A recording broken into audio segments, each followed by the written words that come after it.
కాంగ్రెస్ ప్రభుత్వం హయాంలో రైతులకు యూరియా కష్టాలు మొదలయ్యాయని నర్సాపూర్ ఎమ్మెల్యే వాకిటి సునీత లక్ష్మారెడ్డి అన్నారు.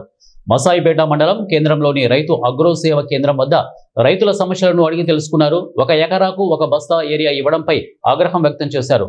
గత బీఆర్ఎస్ ప్రభుత్వ హయాంలో రైతులకు ఎలాంటి యూరియా కష్టాలు లేవని, కాంగ్రెస్ ప్రభుత్వం వచ్చిన తర్వాతనే కష్టాలు మొదలయ్యాయి అని అన్నారు. రైతులకు సరిపడా యూరియా సరఫరా చేయాలని డిమాండ్ చేశారు.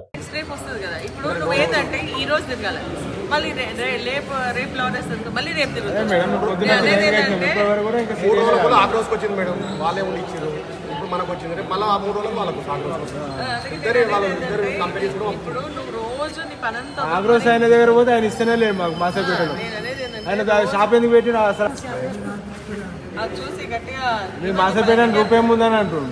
మా ఊరు మాకు ఇస్తేనే లేదు. మీకు పాస్బుక్స్ లేవా లేకుంటే అన్ని ఉన్నాయి, లేదా? అన్ని ఉన్నాయి. తప్పు కదా, అట్లా అనవద్దు కదా.